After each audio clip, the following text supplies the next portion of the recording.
आज से मैं तेरा। एक होता है ब्लैकआउट जो आंखों के आगे हुआ है, मैं अपने सेंसेस में हूँ, मुझे पता है मैं बैठा हूँ, हीट महसूस हो रही है आपकी, बस दिख कुछ नहीं रहा है। बॉडी में मतलब ऐसा लगा जैसे ऊपर से कुछ गिरा है, यहाँ से लेकर यहाँ तक मेरी पूरी बॉडी ना, एक होता है वाइब्रेशन में झन्ना सी जाती है, वो हो गया मैं। तो बहुत अलग एक्सपीरियंस था। काल भैरव बाबा स्वामी हैं इन सारी एंटिटीज़ के, नेगेटिविटीज़ के, सब चीज़ों के। सारी तामसिक चाहे सात्विक सिद्धियाँ इनके अंडर है। तो कौन सी सिद्धि, कौन सा सेवक, कौन सा गण कब आ जाए कुछ नहीं पता।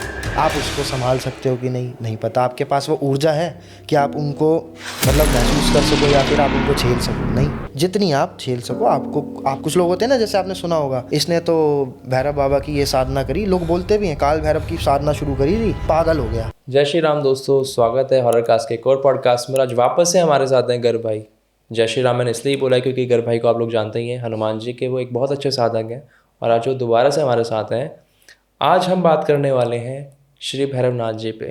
तो गर्भ भाई कैसे हैं आप? बस सब अच्छा है प्रभु की कृपा जी। भाई मैं आपका किस्सा, आपकी साधना का एक्सपीरियंस सुनने से पहले एक मेरा सवाल है जो काफ़ी ऑडियंस ने हमसे काफ़ी वीडियोज़ में पूछा है। ओके।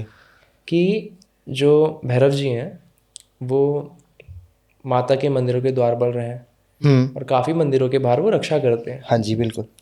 तो जब हमारे देश में मुगल आए, इन्होंने मंदिर तोड़े जी। तब काल भैरव जी ने कोई प्रतिक्रिया क्यों नहीं करी? अच्छा, इसके ऊपर बताया तो सबसे पहले अगर आप देखें, श्री काल भैरव जी जो हैं महादेव के ही एक अवतार रूप हैं, तो वो उनके काफ़ी उग्र रूप हैं। और उनके अगर आप कार्य देखें तो सबसे पहले वो आपको टाइम के परे हैं, एक तो वो लोग कहते हैं। अब इसी क्वेश्चन में ये चीज़ भी आ जाती है, अगर वो टाइम के परे हैं तो फिर जब टाइम उनके ही कंट्रोल में है तो फिर उन्होंने ये चीज़ क्यों करी? वो तो कंट्रोल कर सकते थे। तो अगर इस चीज़ को अगर हम डिस्क्राइब करें, इजीली समझना चाहें, तो मैं ये कहूँगा कि ये रियलिटी है कि उनके हाथ में ही काल चक्र है और वही कर्मा भी देख रहे हैं, वही आपको दंड दे रहे हैं, वही कृपा प्रदान कर रहे हैं। बट उन्होंने ये चीज़ क्यों नहीं करी? हर चीज़ की एक मर्यादा होती है, हर चीज़ एक सही समय पर होता है। और हर चीज़ भगवान चाहे किसी भी रूप में हो, किसी भी अवतार में हो, आपने अगर देखा हो, चाहे रामायण हो, चाहे आप उसमें कृष्ण लीला हो, चाहे महाभारत हो, कुछ भी हो, सब चीज़ों में आपने एक चीज़ देखी होगी, जिस कार्य हेतु उनका जन्म हुआ या उत्पन्न हुए, वो अगर आप रूप ले लो तो उत्पन्न हुए और अवतार हुए तो जन्म लिया। तो उसमें उन्होंने हर चीज़ को एक मतलब दुनिया को आगे समझाने के लिए, दिखाने के लिए वो चीज़ें खुद पे सही हैं और खुद दिखाई गई हैं कि ये चीज़ें प्रोटोकॉल्स हैं, तो वो सारे फॉलो करते हैं देवी देवता। अब कहने का मतलब ये है, राम जी थे तो राम जी ने वनवास काटा 14 वर्ष, सीता जी से वो दूर भी रहे। वो चाहते तो रावण को पल भर में भी मार सकते थे। वो स्वयं विष्णु है, ठीक है, परमात्मा है। तो आप एक चीज़ देखिए कि उनके पास शक्तियों की कमी थोड़ी है, उनको नीड भी नहीं थी किसी चीज़ की। बट उन्होंने वो संघर्ष सहा, उससे आगे बढ़े, फिर वो सच्चे राह पे चलते रहे। नेगेटिव चीज़ें बहुत लाइफ में आई कि वो उससे इम्पैक्ट उनको नहीं पड़ा, उन्होंने नहीं पड़ने दिया। आप वो मजबूत रहे और वो आगे चढ़ते गए। जब वो आगे पहुँचे, उन्होंने वो युद्ध करा धर्म के लिए और उन्होंने जब वो युद्ध जीता, तो वो सारी स्टोरी, ये जो स्टोरी जो करते हैं ना लीला, तो उसमें दिखाने का एक अर्थ होता है, उससे एक अर्थ निकल के आता है। आपकी लाइफ में बहुत सारे ऑब्स्टेकल्स आएंगे, बुरा समय आता ज़रूर है लेकिन उसके बाद अच्छा ज़रूर आता है। जैसे देर है तो अंधेर भी, मतलब अगर अंधेरा है तो उजाला भी होगा। लाइफ में आपको उतारना आना चाहिए। अगर आप पॉजिटिव हो तो पॉजिटिव पे ही रहो, चाहे कितनी भी आपको दिक्कत आए। इसी तरीके से काल भैरव बाबा की अगर बात करें तो जब उन्होंने वो ब्रह्म हत्या का उनको वो दोष चढ़ा था, तो आप देखोगे कुछ लोग कहते हैं अगर आप सर्प को मारते हो, सर्प दोष आपको उसमें भी चढ़ सकता है। अलग चीज़ें भी होती हैं, ग्रहों से भी होता है, बट एक ऐसे भी आता है। लोगों को उन्होंने क्यों नहीं रोका? इसके पीछे का रीज़न ये है, अगर वो नहीं रोकते, मान लो उन्होंने रोक दिए थे, मुगलों को रोक देते और मुगल वापस चले जाते, नहीं तो एक चीज़ बताओ, आगे जितने भी युद्ध हुए और जितनी भी चीज़ें हुई तो वो तो कभी होती ही नहीं, सबसे पहली चीज़। क्योंकि अगर एक भी चीज़ भगवान चेंज करता है, कोई भी देवी देवता, छोटी सी चीज़ चेंज, हेर फेर होती है, पूरा टाइमलाइन में चेंज हो जाता है। यानी कि पूरे वर्ल्ड में बहुत सारे चेंजेस जो होते हैं, छोटे नहीं बहुत बड़े बड़े। अगर आप इतना सा उठा के पीस किसी भी क्लोथ का एक पीस है, आपने उठा के यहाँ रख दिया, लेकिन टाइमलाइन में वो यहाँ नहीं था, वो यहीं का यहीं था, आपने यहाँ नहीं रखना था, स्टिल उसको उठा के भगवान ने वहाँ रख दिया।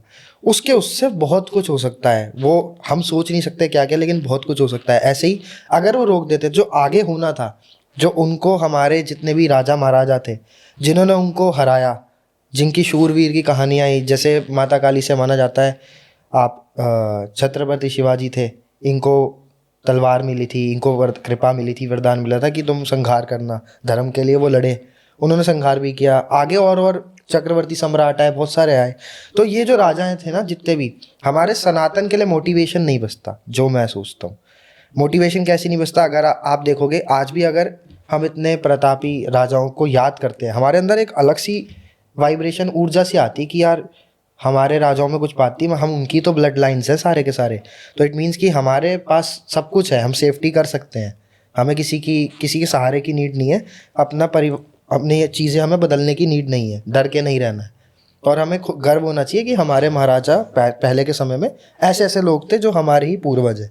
इसी तरीके से भैरव बाबा अगर उन्हें रोक देते तो ये सारी टाइमलाइन बदल जाती। तो हर जगह अगर भगवान ही आएंगे तो इंसान कर्म कैसे करेगा। आपने श्री राम जी का नाम लिया। श्री राम जी ने भी चाहते तो पल भर में रावण को मार सकते थे, लेकिन राम जी को जब नारायण के रूप में श्राप था जी तुलसी जी का कि आपने जैसे मुझे छला है, हाँ जी, आपकी पत्नी को भी कोई छल के जाएगा, बिल्कुल, तो उन्होंने उस श्राप की मर्यादा को रखा, वो दर दर भटके सारी चीज़ें उन्होंने करी।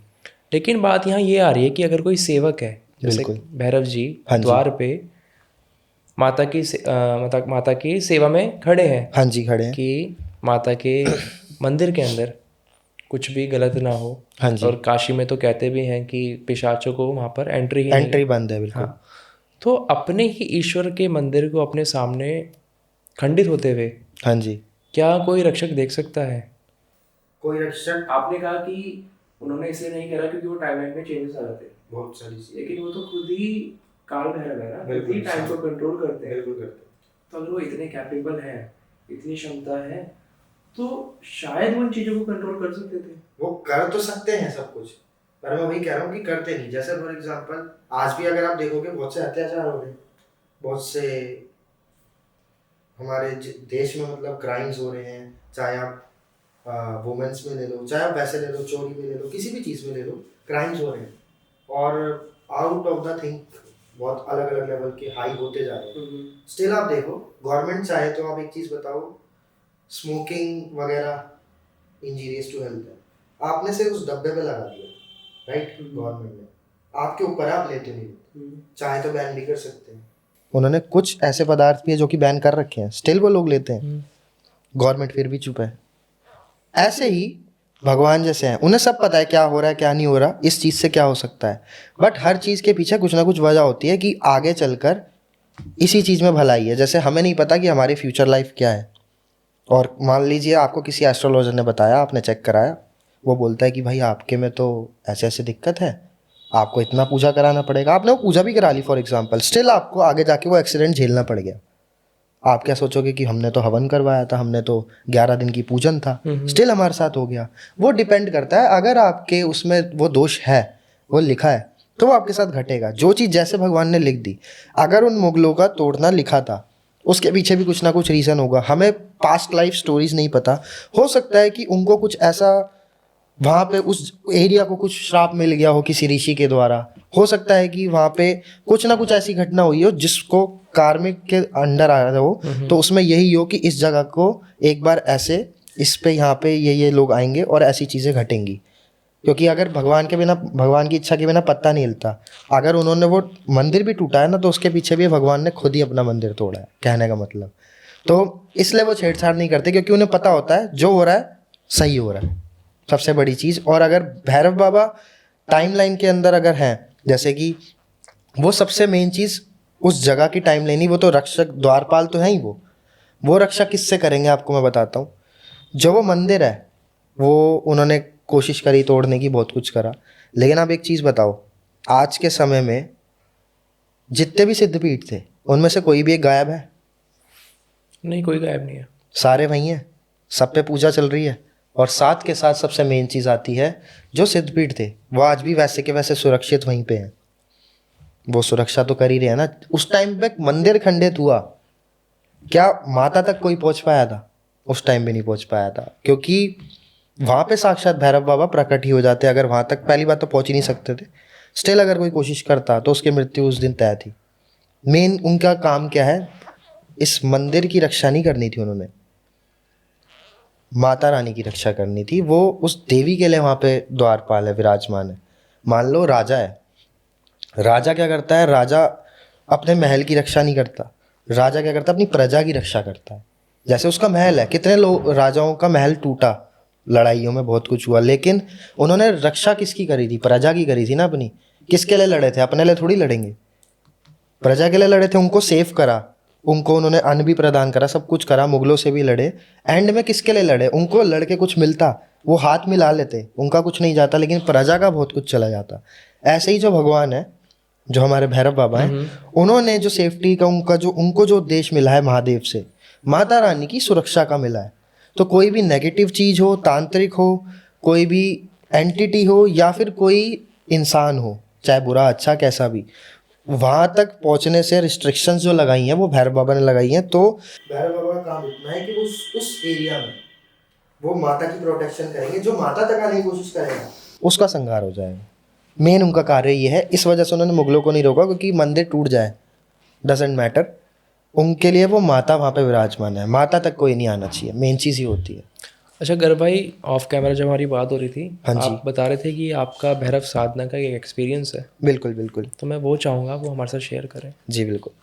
तो रिसेंटली का मैं बताता हूँ आपको। रिसेंटली भैरव अष्टमी आई थी, आपको पता होगा। तो उस पर जैसे अभी बोल रहा हूँ तो देखो वाइब्रेशन है कि भैरव बाबा से मैं पहले से कनेक्टेड हूँ। काफ़ी सारी चीज़ें हुई लाइफ में, उनसे भी कनेक्टेड हुआ। मैं मेहंदीपुर हर मंथ जाता हूँ, जैसे आपको मैंने पहले भी बताया था। तो वहाँ पे भैरव बाबा विराजमान है साक्षात, वो तो है ही। बट मैं जब मेहंदीपुर के बारे में नहीं भी जानता था, मैं तब भी उनसे कनेक्ट था। कुछ ऐसी चीज़ें हुई थी। लेकिन मैं आपको रिसेंट वाला बताता हूँ अभी का। वो क्योंकि होता क्या है, रिसेंटली भैरव अष्टमी के दिन हमारे गुरुदेव भगवान जी ने साधना बताई। सभी शिष्यों को ये साधना करनी है। साथ में उन्होंने जितने भी लोगों ने दीक्षा ली है ऑनलाइन और वैसे, तो उन लोगों के लिए भी उन्होंने यूट्यूब पे भी डाला कि आप लोग भी ऐसे ऐसे करो। तो जब गुरुदेव भगवान ने बोला कि ये सभी शिष्यों को करनी ज़रूरी है, तो ये बिल्कुल करिएगा, इसे मिस नहीं करना है। आदेश आ गया तो हमें पालन करना ही है। तो मैंने पहले भी करी है भैरव बाबा की साधना, लेकिन ये बहुत प्रचंड थी। ये एक दिन की साधना थी। पूरी साधना केवल और केवल पहले मंत्र जाप था, उसके बाद था हवन। मंत्र जाप आई गेस कितनी माला होगी, 21 माला का मंत्र था, मतलब 21 माला करनी थी मंत्रों की। उसके बाद जब हमारा हवन आता है, तो हवन में भी आपको कम से कम माला 5-7 ऐसे कुछ थी।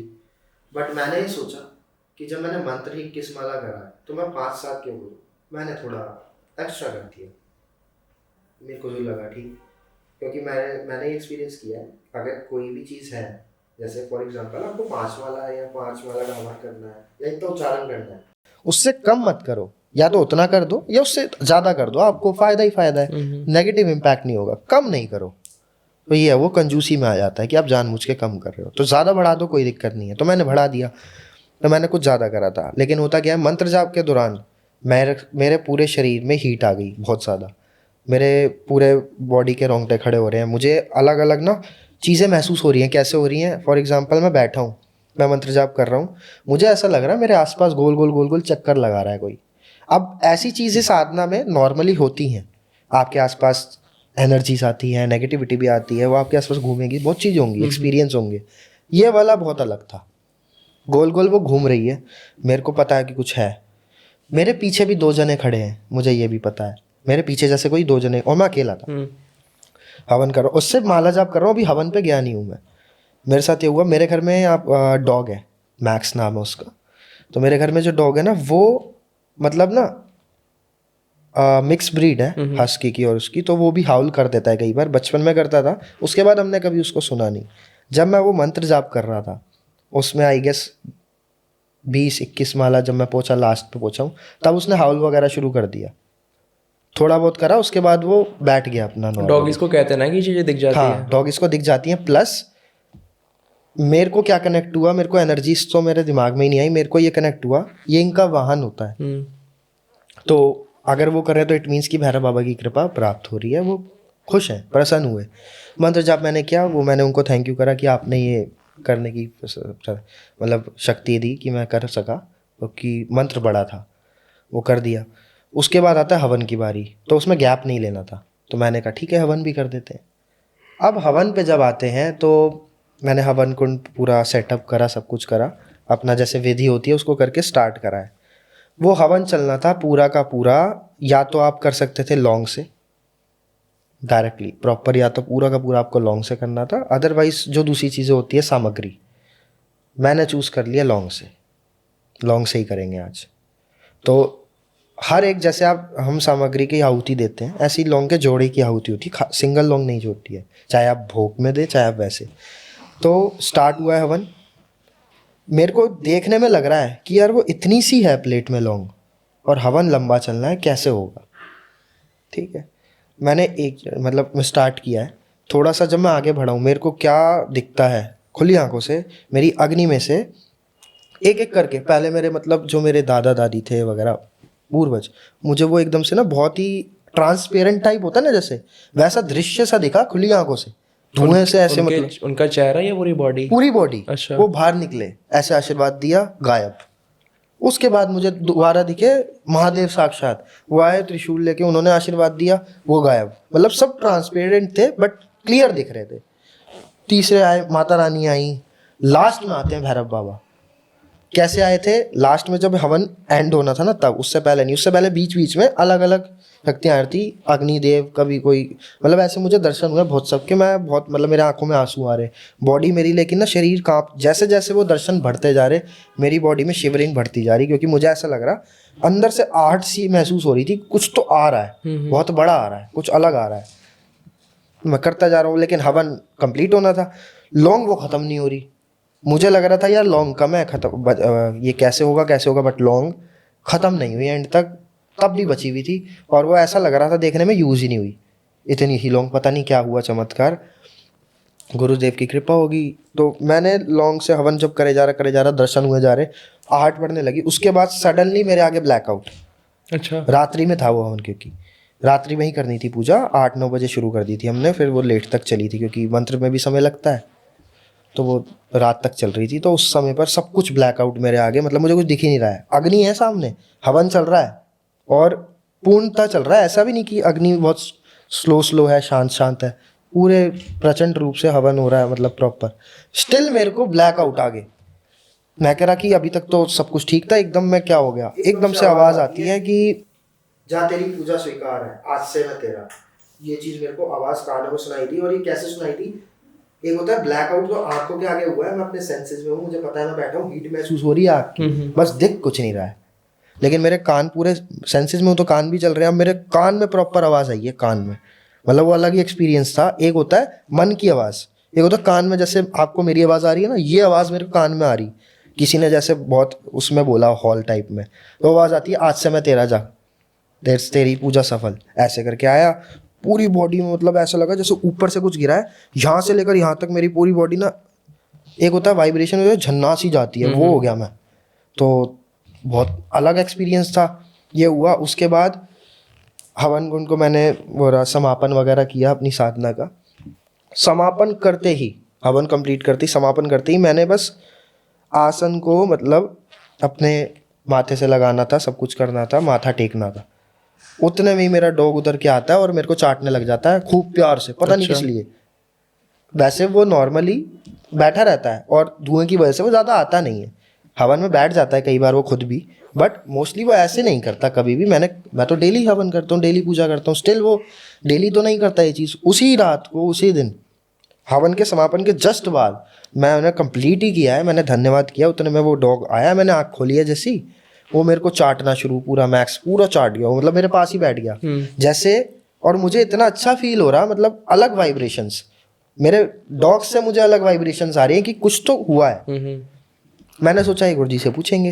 रात को मेरे को स्वप्न आ गया, उसी रात को मैं सोया हूँ, मैं देखता हूँ सामने से ना एक बहुत बड़ा भेड़िए जैसा काला डॉगी वो दौड़ता हुआ आ रहा मेरी तरफ। मैं कह रहा हूँ कि यार डॉग आ रहा, भागता हुआ और आ रहा गुस्से में, काट जा, मतलब बड़ा था, साइज में बड़ा था, इतना बड़ा कुछ होगा जैसे ग्रेडन होते हैं ना उस टाइप का बड़ा सा। वो भागते हुए मेरी तरफ ही आ रहा है।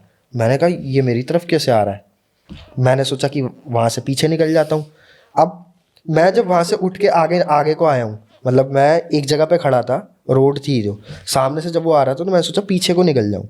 जब मैं पीछे को निकला हूँ तो मेरे को क्या दिखता है कि मतलब सामने मैंने देखा है, सामने एक कुआं था। मैंने सोचा इसके पीछे जाके छुप जाता हूँ कहीं तो ये देख नहीं पाएगा, लेकिन उसकी एक तो हाइट बड़ी थी। हाँ। तो अंदर कुएं के, तो आपको पता है वो सीन, वो तो कुएं से एक्चुअली क्या है, मेरा बचपन से थोड़ा फोबिया है, कुएं को मैं अंदर झांकता नहीं हूँ। अवॉइड कर। मैं स्टार्टिंग से ही करता हूँ बचपन से, पता नहीं क्यों, हो सकता है पास्ट लाइफ कुछ हो। तो कुआं मुझे दिखा, लेकिन मैं उसके पास नहीं गया, मैंने सोचा आसपास कहीं छुप जाऊंगा। जब मैं छुप गया तो वो डॉगी मेरे पास आया ही नहीं। मतलब ऐसा लगा कुएं के पास वो आ ही नहीं रहा है। ऐसा सडन अंदर से आवाज आती है कि अंदर आ जा। अच्छा। मतलब उसके अंदर जैसे एक होती है ना वॉइस, वो होती है एको। एको होती है जैसे कि वैसे आवाज एको हुई है, अंदर आ जा कुएं में। और मैं कह रहा कि ये कौन बोला। अब कुएं के अंदर झांकने में भी मेरी हालत नहीं कि मैं झांक तो सकता नहीं। मैंने हाथ जोड़ लिए, मैंने कहा इसमें नहीं झांकूंगा, जो भी है। मैं वहाँ से हिम्मत करके पेड़ के पीछे से निकल के पीछे रोड पे और आगे चला गया।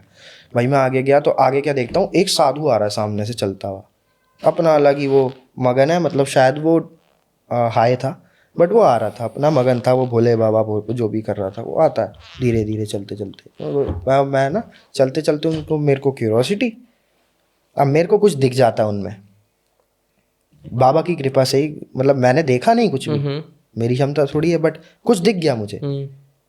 सडन कुछ ओपन हुआ पोर्टल सा, दृष्टि मान लो आप, जो भी सडन उनके बारे में कुछ दिखा तो मुझे लगा यार ये तो बहुत वो है, तपस्वी हैं ये तो, इनके तो पैर छूने चाहिए। मैं तुरंत उनको रोक दिया रास्ते में। अब वो अपने मगन थे, वो मेरे पे चिल्ला रहे हैं। क्या चिल्ला रहे हैं कि क्यों रोका है तूने मुझे, तेरी हिम्मत कैसे हुई मेरा रास्ता काटने की, मेरे भजन में विघ्न डालने की। ऐसे करके उन्होंने बोल दिया। अब मेरा मन थोड़ा उतर गया कि यार मैंने गलती कर दी शायद। तो मैंने उनसे पहले पैर छुए, मैंने बोला, तो वो मेरे को कह रहे कि तूने चाहता क्या है, तू क्यों आया मेरे पास, और तूने मेरा रास्ता क्यों काटा। तो मैंने उन्हें बोला कि बाबा मैंने ऐसे कोई इंटेंशन नहीं है बुरा, मैं बस इतना चाहता था कि मेरे को कुछ एक्सपीरियंस हुआ। तो मैंने सोचा कि आपके दर्शन इतने अच्छे लग रहे हैं, तो आपके अगर आशीर्वाद मिल जाए, चरण छूने को मिल जाए तो भाग्य है। तो मैंने आपके चरण छूने के लिए आया था, इसलिए रोका था मैंने। तो कह रहे आशीर्वाद है, लेकिन आज के बाद रास्ता मत काटियो, और साधनाएं बहुत करता है तू, उन्होंने ऐसे करके बोला। मैंने बोला कि इनको कैसे पता, मैंने बोला हाँ जी। कह रहे तो साधना करता है, सब कुछ करता है, तो एक चीज़ बता डरता किससे है। मैंने बोला मैं वैसे तो अगर आप देखो एंटिटीज़ वगैरह से तो नहीं लगता डर, बट हाँ ये डर लगता है कुछ गलती ना हो, गलत कर्म ना हो जाए जिससे मेरे ही प्रभु मेरे से रुष्ट हो जाए, ये रहता। कह रहे वो तो रुष्ट नहीं होंगे तेरे, लेकिन एक चीज़ बता, तूने आज साधना करी भैरव की, क्यों करी, किसने बोला तुझे। तो मैंने बोला मेरे गुरुदेव का आदेश था, साधना दी तो मैंने कर दी। अब वो साधु मेरे को बोलते हैं अच्छा तेरे गुरुदेव का नाम क्या है। मैंने बोला उनका नाम श्री दीपक गुरु जी महाराज है। उन्होंने बोला तो श्री दीपक गुरु जी महाराज का आदेश है ये भस्म लगा ले अपने। मैंने बोला मतलब, कह रहे भस्म लगा ले अपने, आदेश बोल रहा है ना तू, मैं दे रहा हूँ तेरे को आदेश, तेरे गुरु के मुख से ही बोल रहा हूँ, सोच वो बुलवा रहे हैं कर। मैंने बोला कि ये चीज़ तो हमारे गुरु ने मेरे को जब तक सामने से नहीं कहेंगे मैं कैसे, क्योंकि कई बार वो इंट्यूशन में बता देते हैं, कई बार वो वैसे बता देते हैं, बट ऐसे तो उन्होंने बोला ही नहीं, तो मैं कैसे करूं, मतलब क्योंकि मैं तो अपने गुरु का आदेश मानूंगा ना, और उन्होंने यही बोला है कि जो मैं बताऊं उसके अलावा मत करना, क्योंकि उसमें मुझे नहीं पता क्या प्रोज एंड कॉन्स होंगे। और राइट बात है भाई, जो वो बताएंगे वो कर चुके हैं, वो एक्सपीरियंस्ड है, लेकिन जिसके बारे में मुझे नहीं नॉलेज, जो उन्होंने बोली नहीं, अगर मैं वो करूँ उसमें मेरा गलती है ना, मेरा रिस्क है। तो मैंने वही सोचा, माइंड में क्लिक हुआ, मैंने मना कर दिया कि सॉरी बाबा मेरी इतनी क्षमता नहीं है कि मैं भस्म लगा सकूँ, मैं ना ही अघोरपन से हूँ ना ही मैं कुछ हूँ, मैं छोटा सा दास हूँ। और मैंने साधना इसलिए करी थी कि उनकी कृपा प्राप्ति हो, साथ के साथ जो मेरे गुरुदेव का आदेश है वो कंप्लीट हो। तो दोनों ही चीज़ें, भैरव बाबा से मेरा कनेक्शन है।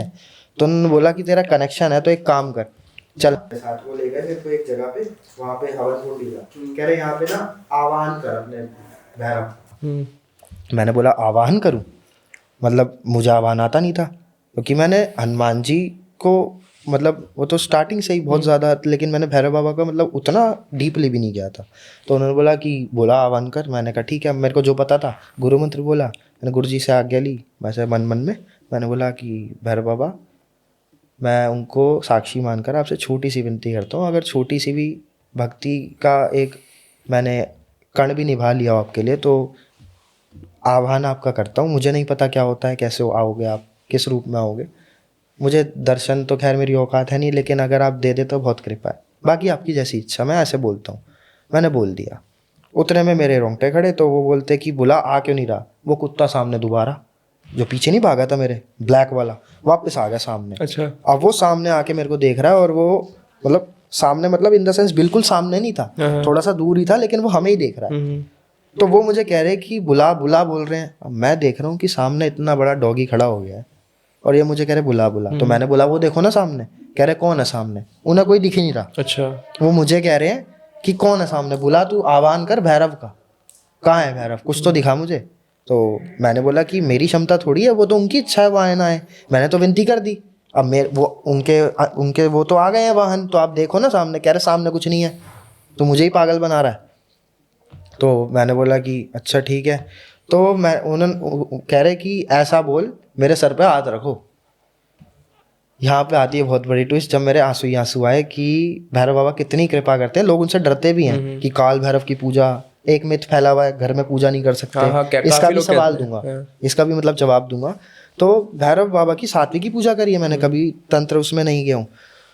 इतनी कृपा थी, मतलब मैंने मन आंखें बंद करके पूरे सच्चे मन से उनसे दोबारा से विनती करी, गुरु जी को याद करके, आदेश लेके कि आप दर्शन दीजिए, ऐसे करिए, सर पे हाथ रख के जाइए, आशीर्वाद देके।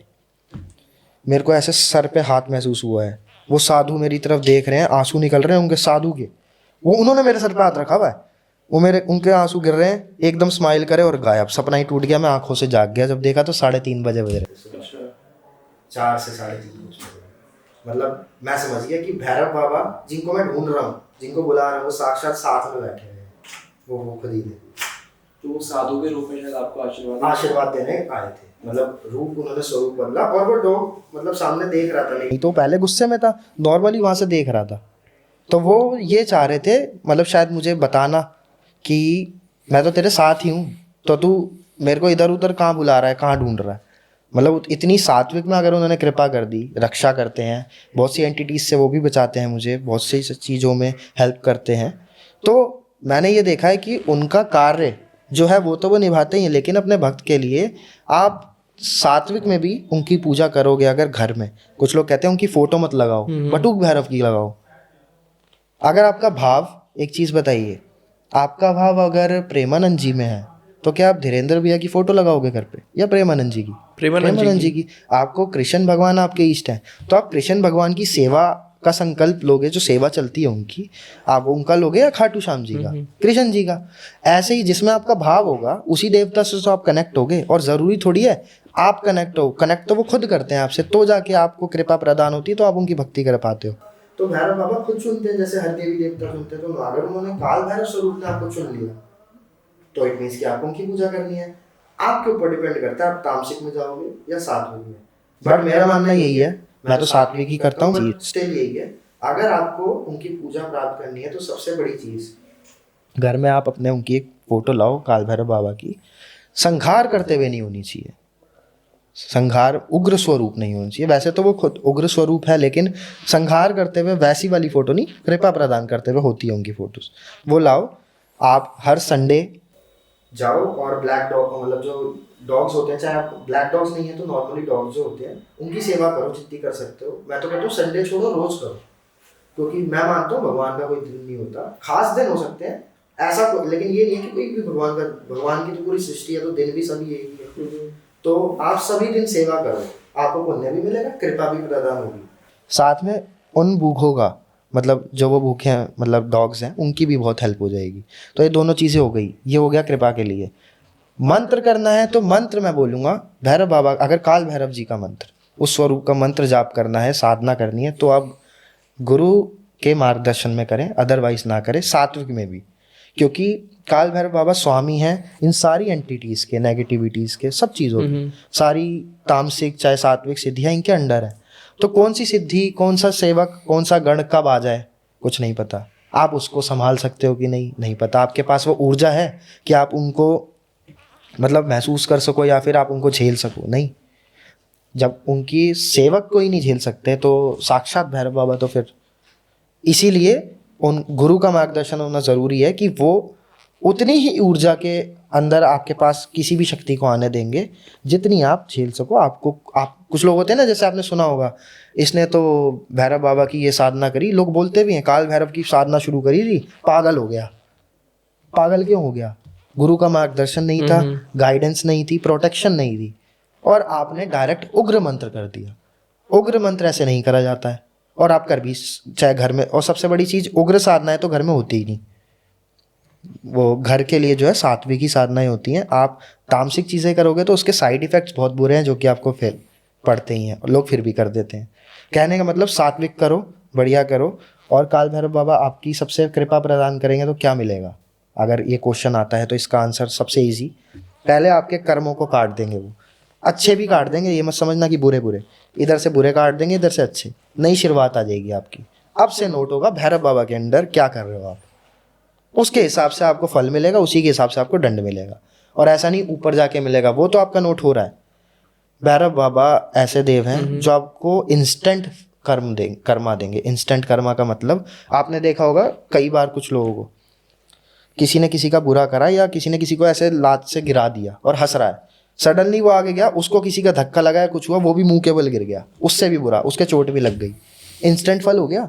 इसके एग्जाम्पल समझ लो, ऐसे इंस्टेंट फल मिलते हैं। अगर आप कुछ भी करोगे गलत, इंस्टेंट आपको उसकी सजा मिलेगी।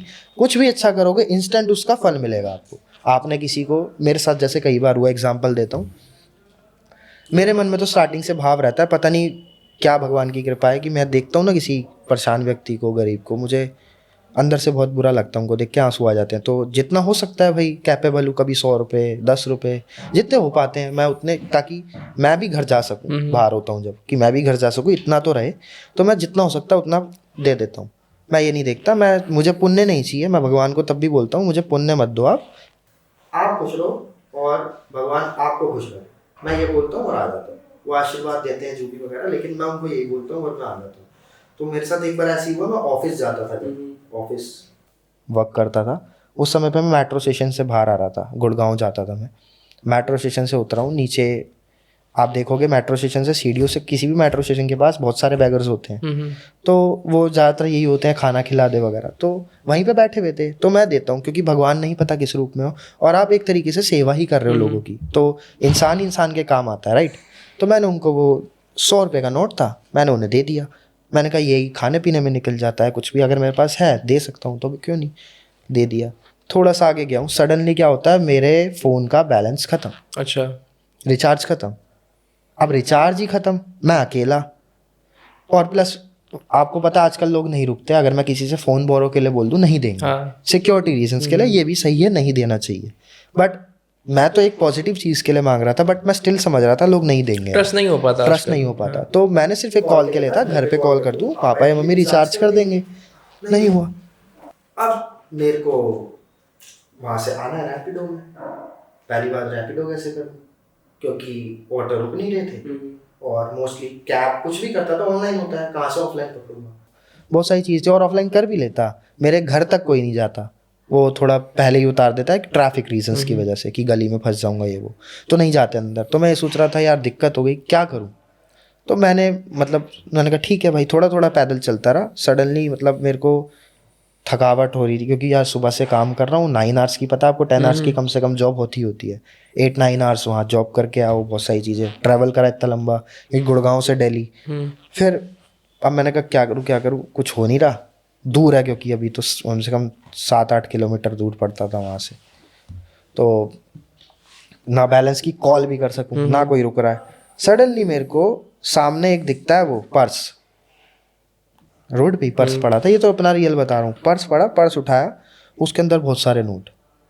लेकिन मेरे को ये आया कि यार ये किसी का इंपॉर्टेंट हो सकता है, प्लस उसमें डॉक्यूमेंट्स। मैंने कहा कि ये ठीक है चलो, मैंने कहा अब मेरे को ये लगा कि भगवान ने मेरी हेल्प के लिए दिया है, बट स्टिल मेरे को ये लगा कि क्या पता ये मेरा टेस्ट हो, अगर मैं इसमें से पैसे ले लूँ तो वो गलत कर्मा में आ जाएगा। और चाहे मैं ये पर्स वापस भी कर दूँ, पैसे चुरा लूँ, इसमें तो भाई यही था, उसे क्या पता, बट वो तो देख रहा है ना, तू नहीं देख रहा। तो इस वजह से मैंने कहा नहीं, गलत नहीं करना है, छोड़ो कोई नहीं, बाकी उसकी जैसी इच्छा, पैदल चले जाएंगे, यही सोचा था मैंने। तो मैंने पर्स उठाया, मैंने उसमें देखा ऐसे ऐसे करके, तो एक बंदा उतरता है गाड़ी से, इधर उधर ढूंढ रहा, कुछ ढूंढ रहे हो आप, आपका पर्स है क्या कोई? कह रहा ये मेरा ही पर्स है भाई। तो मैंने पहले पहचान के लिए, पता चले ना हो, मैंने कहा आप अपना वो बताओ नाम, उसने नाम बता दिया। मैंने कहा एड्रेस बताओ, आधार कार्ड पे जो है, उसने वो ही बता दिया। मैंने कहा चलो भाई इसी का है, मैंने उसे दे दिया। मैंने बोला ये आपका पर्स है, पैसे वैसे सब इसमें है, मैंने अपने पास रखा था। तो कह रहे कॉल क्यों नहीं करी आपने? उसको शक हो रहा मैंने चुराया है। मैंने बोला एक्चुअली मैं ऑफिस से आ रहा था, सडनली फ़ोन वाला पर्स पड़ा था, मैंने उठा के आपको दिया है। कह रहे कॉल क्यों नहीं करी? फिर नंबर भी है, सब कुछ है उसके अंदर नंबर। मैंने कहा आप मेरी बात तो सुन लो, आप कार से आए हो, मैंने आपके आते ही आपको पर्स बोला है, आपको क्या पता मैं कौन पर्सन हूँ, मेरे पास पर्स है नहीं पर्स? मैं तो अपना पीछे मुड़ के जा सकता था, मैं आपके पास खुद आया हूँ, तो मैं आपको पर्स खुद दे, आपसे भाग थोड़ी रहा हूँ मैं। मेरी बात तो सुनो। मैंने कहा आपका ये पर्स पड़ा था तो मैंने आपको देना था, रीज़न ये था कि ये मेरे हाथ में आया है तो कॉल ना करने का रीज़न था, आप देखो मेरा फ़ोन रिचार्ज नहीं है, इसी वजह से मैं यहाँ भटक रहा हूँ, मेरे को जाना है घर।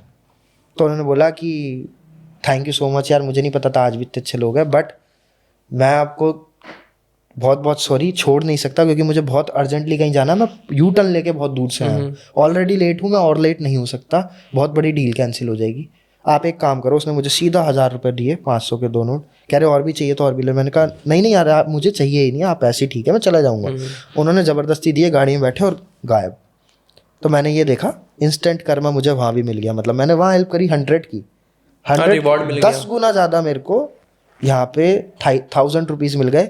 जाने के कितने ही रुपए लगते, ज़्यादा से ज़्यादा आई गेस 80 रुपीज़ लग जाते, 1000 मिल गए मुझे।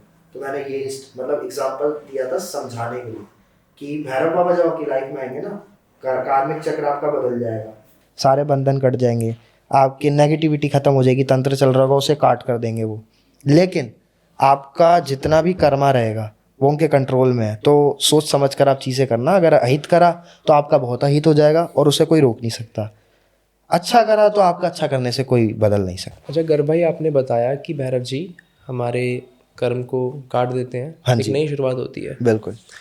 जब काल भैरव जी ने ब्रह्मदेव का सर काटा, हाँ जी, ब्रह्मदेव का सर काटा था उन्होंने महादेव के आदेश से। महादेव ने उन्हें काशी में तपस्या करने के लिए क्यों भेजा था? अगर वो हमारे कर्मों को काट सकते हैं, बिल्कुल, तो अपने कर्म के प्रायश्चित के लिए उन्हें तपस्या क्यों करनी पड़ी? ठीक है, जैसे कि आपने देखा होगा, मैंने आपको स्टार्टिंग में एक बात बताई थी, कुछ भी अगर घटता है उसके पीछे भगवान की ही लीला होती है, कुछ रीज़न होता है। इसमें आप एक थ्योरी भी आ सकती है अगर आप, जो मैं सोचता हूँ, और एक वैसे भी है जो कि है नॉर्मली, दोनों हो सकता है सच, अब कुछ नहीं पता। कहने को आप कह लो कि जब उन्होंने मतलब ब्रह्मा जी का सर काटा था, ब्रह्म हत्या हुई। हाँ, ब्रह्म हत्या हो गई, तो महादेव ने उन्हें आदेश दिया आप काशी में जाओ और तपस्या करो, तो आपका ये ब्रह्म पाप जो है कटेगा, राइट? इतने टाइम तक आपको तपस्या करनी है। इसका मेरे एक रीज़न हो सकता है जो अंडर थ्योरी आप समझ लो, जो मेरे मन में, मेरे माइंड में आता है कि यार अगर भैरव बाबा को वो ना भेजते, भैरव बाबा जटा से उनके, आपने देखा होगा, उत्पन्न हुए थे, वो वापस से उनके अंदर अंश के रूप में महादेव के अंदर समा जाते, लेकिन उनको आगे करने थे और भी कार्य, जैसे कि आज भैरव बाबा हैं, उनको आगे और भी चीज़ें करनी थी, मतलब धरती पे साक्षात रूप में कलयुग में भी एक्टिव रहना था, और भी जगह जगह पे उनका महत्व है जहाँ उन्होंने रोल निभाए हैं। और सबसे बड़ा तो जो भी जितने भी माता रानी के सिद्धपीठ है वहाँ पे रक्षक रहना था। तो अगर भैरव बाबा वापस समा गए दोबारा से, भैरव बाबा क्रोध से उत्पन्न हुए थे, वो जो उनको विलाप हुआ था माता रानी का, सती माता का, तो उस क्रोध में, सती माता का कह रहा हूँ सॉरी, वो तो एक बार और हुआ था जब वीरभद्र हुए थे आई गेस। काल भैरव का तब हुआ था जब ब्रह्मा जी को घमंड हो गया था और स्त्री के पीछे उनका एक सर जो है गलत इंटेंशन से पड़ा था, राइट? तो उस समय पर महादेव को क्रोध आ गया, क्योंकि वो अंत करते हैं सबसे पहले घमंड का, ईगो का। तो जब उन्होंने देखा ये सब हो रहा है और सभी देवी देवता उनसे प्रार्थना कर रहे हैं, तो महादेव का वो उग्र स्वरूप था, उस समय पर उस उग्रता से जो उनके अंदर ऊर्जा बनी, वो उन्होंने जब वो जटा अपनी निकाली तो उससे वो भैरव बाबा प्रकट हो गए। तो उन्होंने उनको बोला कि आदेश देता हूँ तुम्हें उनका वो शीश धड़ से अलग कर देना है, जो कि गलत, जिसमें घमंड है, इसका अंत कर दो। तो उन्होंने महादेव ने आदेश दिया, भैरव बाबा को निभाना है। भैरव बाबा स्वयं साक्षात गए, उन्होंने सीधा अपने त्रिशूल से कर दिया। अब वो ब्रह्म पाप उन्हें लग गया, क्योंकि चाहे आपने एक धर्म के लिए चीज़ करी, बट एक चीज़ देखो, है वो ब्रह्मदेव है, उनका बहुत बड़ा महत्व है, छोटे मोटे नहीं, वो साक्षात त्रिदेवों में से एक है। लेकिन घमंड तो घमंड है, लेकिन वो तो हट गया, लेकिन पाप तो चढ़ गया ना आपको। जबकि ब्रह्मा जी खुद बोल रहे थे थैंक यू कि आपने ये चीज़ सही करी, वो अपने होशोबाज में आ गए उस सर की वजह, कटने की वजह से। लेकिन कहीं ना कहीं गलत भी तो हुआ, एक अपमान हो गया एक, उसके लिए उन्होंने भेजा था। कुछ लोग मानते हैं कि लोग ये सीखें, चाहे आपने धर्म के लिए कुछ भी करा हो, लेकिन अगर वो गलत, मतलब कोई चीज़ ऐसी हुई है जो कि आप दूसरे तरीके से भी शायद कर सकते थे, शायद, बट आपने फिर भी यही चीज़ चुनी, वायलेंस चुना, तो उसमें कहीं ना कहीं आपको उनसे क्षमा मांगनी चाहिए, उस चीज़ का प्रायश्चित करना चाहिए। तो आज लोग जो प्रायश्चित करते हैं कुछ चीज़ों का, हमने ये करे, पाप करे, हमारे पाप धो दीजिए, ये सब उसी वजह से होते हैं कि महादेव ने दिखाया कोई भी हो। लेकिन जो थ्योरी कहती है उसके अकॉर्डिंग ये है, अगर वो नहीं जाते तो शायद आज भैरव बाबा के जितने कार्य वो कर रहे हैं, जिस रूप से पूजे जा रहे हैं, शायद वैसे ना होते, आपकी अगर वो वापस ही चले जाते। सेकंड थ्योरी शायद मुझे थोड़ी कनेक्ट कर रही है, राइट। क्योंकि जहाँ तक ये बात है कि अगर वो नहीं जाते तो वो महादेव में ही समा जाते। वीरभद्र भी महादेव के जटा से ही उत्पन्न हुए थे, और अपना कर्म करने के बाद वो महादेव में समा गए थे। लेकिन ऐसा नहीं है कि लोग वीरभद्र को आज नहीं जानते या वीरभद्र की पूजा नहीं होती, वीरभद्र के भी मंदिर है, बिल्कुल है। तो आई गेस सिर्फ ये रीजन नहीं, जो आपका दूसरा रीजन है कि हाँ उन्हें एक दिखाना था कि बेशक आपने अच्छे कर्म के लिए आपने मतलब ये कृत्य किया हो, लेकिन अगर ब्रह्म हत्या का पाप है तो रहेगा ही, और उसके लिए आपको कुछ ना कुछ उसका उपाय करना ही पड़ेगा। जैसे कि अगर हम परशुराम जी की बात करें, हाँ जी, बिल्कुल बिल्कुल, तो उन्होंने भी अपनी माता का शीश काटा था जी, और उसका पश्चाताप उन्होंने करा था। ऐसे ही आप अगर एक चीज़ और देखोगे तो एक छोटी सी अगर एग्जाम्पल के तौर पे देना चाहूँ, आप और मैं बैठे हैं, आप और मैं मान लीजिए सगे भाई हैं, सडनली यहाँ पे एक सर्प आता है, कोबरा कोई आया, स्नेक, उसने आपको डस लिया, आपको डसने से पहले मतलब वो आपके पास आ गया और डसने ही वाला है, मैंने देख लिया, आपकी नज़र नहीं, आप मेरे को देख रहे हो, मैंने देख लिया, मैंने उसको जूतों से मार के सिर्फ आपको बचाने के लिए मार दिया, डर के मारे, क्योंकि डर में नहीं पता इंसान क्या एक्शन ले ले, बॉडी क्या रिएक्ट करे। मैंने बचाने के लिए उसको मारा, लेकिन वो मर गया, हत्या तो हो गई, दोष चढ़ गया ना कि आपने सर्प की हत्या करी है, चाहे इंटेंशन आपका बचाने का था, वो कर्म में आ गया, ठीक है, पर आपका ये कर्म भी तो नोट हुआ कि आपने हत्या भी करी है सर्प की।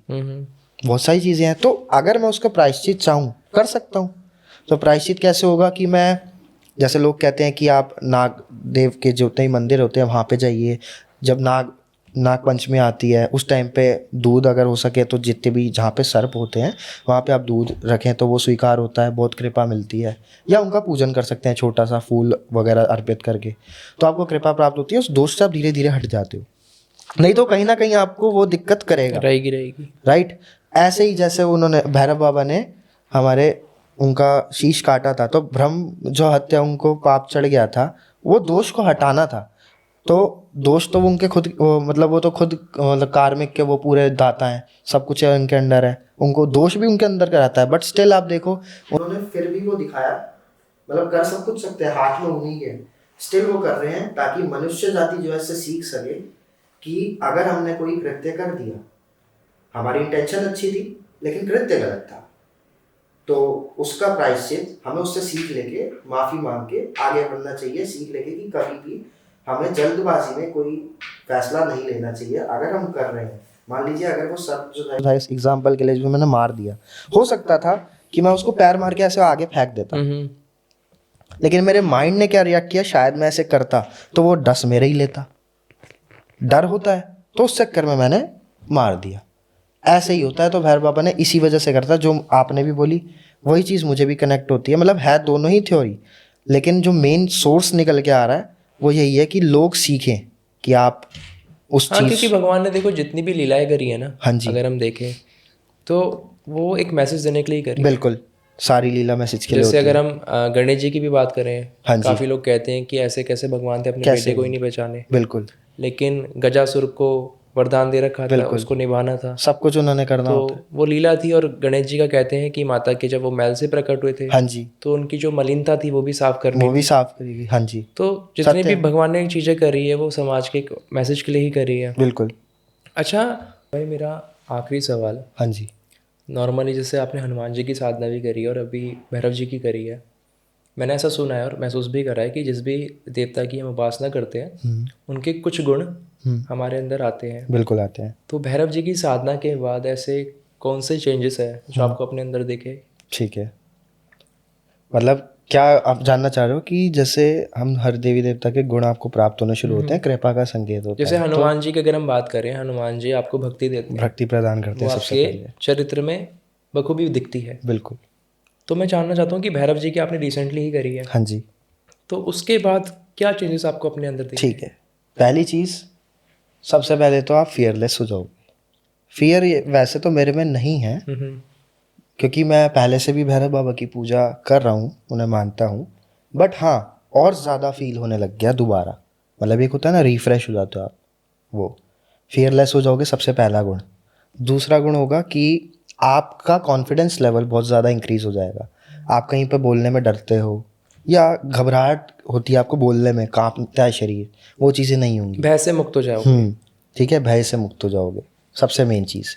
दूसरा संकेत, जितने भी डॉग्स होते हैं वो सेंस कर लेंगे आपका ऑरा कि इसमें भैरव बाबा की वाइब्रेशंस हैं, पावर्स हैं, तो इट मीन्स कि ये हमारे लिए बहुत अच्छे हैं, क्योंकि उनको साक्षात भैरव बाबा सेंस होते हैं और वो उनके वाहन हैं। मतलब डॉग्स जो हैं उनके वाहन हैं, तो उनको तो बहुत जल्दी सेंस होता है, और उनको वैसे भी दृष्टि जो होती है उनकी, उनको एंटिटीज एंड सब कुछ दिखता है हमसे कहीं ज़्यादा। इसी वजह से वो सेंस कर लेते हैं, तो वो हमारे पास आना अट्रैक्ट हो जाएंगे। आप बाहर जाओगे, जैसे मैं बाहर जाता हूँ, स्ट्रीट डॉग्स अगर कोई आसपास होता है तो ऑटोमेटिकली वो पूँछ हिलाते हैं, इट मीन्स कि वो हैप्पी है, वो ऑटोमेटिकली आएंगे, प्यार करेंगे वगैरह। मैं तो उन्हें नहीं जानता, मैंने उन्हें कुछ खिलाया भी नहीं, स्टिल वो आ गए। जहाँ मैं जा रहा हूँ वहाँ पे डॉग्स मेरे से प्यार से अट्रैक्ट हो रहे हैं ऑटोमेटिकली, तो इट मीन्स कि मेरे ऊपर भैरव बाबा की कृपा है और आकर वो देख पा रहे हैं। तीसरा संकेत आपके साथ क्या होगा, ऑब्स्टेकल्स आपकी लाइफ में जैसे थे वैसे ही आएंगे, हो सकता है ज़्यादा आ जाए, लेकिन इसके पीछे एक रीज़न है। मैंने आपको बोला ना कि वो आपके सारे कर्म को बदलते हैं, वो कार्मिक चक्र को वो काट देते हैं, वो नई शुरुआत करते हैं। इसी वजह से बहुत जल्दी जल्दी आपको नए नए ऑब्स्टेकल्स आने शुरू हो जाते हैं। अब जब वो आपकी लाइफ में आ रहे हैं, वो आपको उसमें हेल्प कैसे करेंगे, बूस्ट कर देंगे। बूस्ट कैसे करेंगे, आपके साथ साथ चलेंगे, आपको इंस्टेंट उसका सॉल्यूशन दे देंगे, ये चीज़ ऐसे होगी, ये चीज़ ऐसे होगी। अगर आपको फॉर एग्जांपल आपको ओवर थिंक नहीं होगा मन में, यार मेरे को आज ये चीज़ ऐसे करनी थी या ये बनाना था प्रोजेक्ट, कैसे बनाऊँ समझ ही नहीं आ रहा, कल मेरे को मैनेजर को भेजना है या रात को भेजना है, आप ओवर थिंक करने लग जाओगे, राइट? क्योंकि हमें भेजना है, ऑफिस की बात है भाई, वर्क सीरियस होता है। अब क्या करे, डांट भी पड़ सकती है, लेकिन वहीं जब भैरव बाबा की आप पूजा करके हटोगे या पूजा कर रहे हो, उनकी कृपा प्राप्त होगी, तो एक गुण आ जाएगा, ओवर थिंक से छुटकारा। वो एंजाइटी, डिप्रेशन, ये कुछ नहीं, कुछ फील ही नहीं होगा आपको। इमोशंस पे कंट्रोल। एंगर हाँ हो सकता है थोड़ा आपके अंदर ज़्यादा आ जाए, अगर आप स्पेशली काल भैरव की पूजा करते हो, एंगर थोड़ा आपके अंदर बढ़ सकता है, बट सिर्फ गलत चीज़ों के लिए। वो कैसे, मैं बता देता हूँ। बढ़ने का रीज़न क्या है, कोई पर्सन है जो गलत कर रहा है, आपने देख लिया, आपको उस टाइम बहुत ज़्यादा गुस्सा आ जाएगा। एक होता है कि नॉर्मल गुस्सा आया आपने, ठीक है छोड़ यार, आजकल लोग ही ऐसे। एक होता है बहुत ज़्यादा गुस्सा, पर्सनल ले लिया आपने, वो आ जाएगा आपके अंदर ऑटोमेटिकली।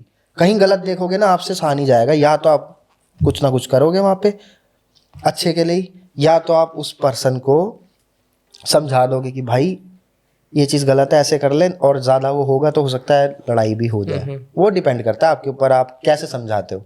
बोल के भी बात हो सकती है, हाथ पैर से भी हो सकती है, बट यह है कि क्रोध बढ़ जाता है।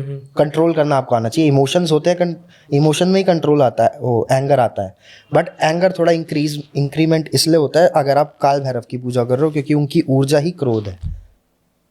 अगर आप उनके भटू भैरव सौम्य रूप की करोगे तो बहुत ही शांत हो जाओगे आप, काम। जैसे अब मैं बैठा हूँ, मैं आपसे नॉर्मली बात कर रहा हूँ, बहुत प्यार से कर रहा हूँ, बिना ऊर्जा लगाए अपनी, तो ये कामनेस दिखाती है। अब यहीं मैं आपसे ऐसे बात कर रहा हूँ, ये ऊर्जा बढ़ गई, तेज तीव्रता आ गई ना, ऐसी तीव्रता आपकी लाइफ में भी आ जाएगी। सक्सेस ग्रोथ आपकी यहाँ से यहाँ यहाँ यहाँ यहाँ बढ़ती जाएगी। नेगेटिव चीज़ें, क्रिया, टोना टोटका, तंत्र और नेगेटिविटी, इन चारों चीज़ों से आपकी रक्षा स्वयं भैरव बाबा करेंगे। आपको कोई नुकसान नहीं पहुंचा सकती जब तक आप उनके सर्वाइलेंस में हो। हाँ, अगर आप कोई गलत कार्य करोगे उसका दंड आपको भैरव बाबा स्वयं देंगे। आप वो किस सिचुएशन को बना के दें, डायरेक्ट खुद आके दें या किसी के थ्रू आपको दिलवाएं, लेकिन आपको इंस्टेंट मिलेगा। ये मत सोचना कि आपको ऊपर जाके मिलेगा, वो अलग है, ये अलग है, क्योंकि अभी आप उनकी शरण में हो तो वो अलग तरीके से आपको चलाएंगे। जब आप उस मतलब इस शरीर से बाहर जाओगे वहाँ जाके आपको अलग कुछ झेलना है।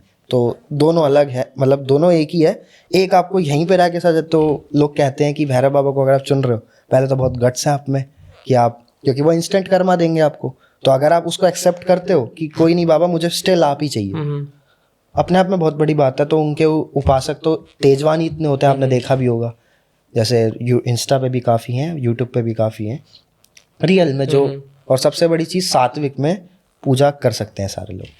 मतलब जेनजीज के लिए काल भैरव जी की उपासना बहुत अच्छी है, बहुत क्योंकि अच्छी एंजाइटी, डिप्रेशन तो आजकल जो हमारी जनरेशन है, हाँ, ओवर थिंक, रिलेशनशिप्स को लेके, ये सब को लेके ओवर थिंक होते हैं लोग, सबसे ज़्यादा डिप्रेस हो जाते हैं। कुछ लोग गलत कदम भी उठा लेते हैं, राइट। तो अगर वो इनकी पूजा थोड़ी बहुत भी करते हैं, या मैं कहता हूँ आपको पूजा पाठ नहीं करना, ठीक है, आप अच्छे कर्म रखो और दूसरे के लिए गलत मत सोचो। तीसरी चीज़, आप उनका जो भैरव अष्टकम है, सिर्फ उसको डेली सुन लो, आप पढ़ो भी मत, सिर्फ सुन लोगे ना, ऑटोमेटिकली आपको, आपसे वो सेवा भी करा लेंगे, ऑटोमेटिकली आपको कृपा भी प्रदान कर देंगे। आपका माइंड उनके कंट्रोल में, जब उनके कंट्रोल में होगा तो आपका ना ही डिप्रेशन आएगा, ना ही आपको स्ट्रेस होगा, ज़्यादा खुशी भी नहीं होगी, ज़्यादा दुख भी नहीं होगा, सब बैलेंस, आपका बैलेंस बन जाएगा पूरी लाइफ पे। ये है, स्टेबिलिटी दे देंगे आपको।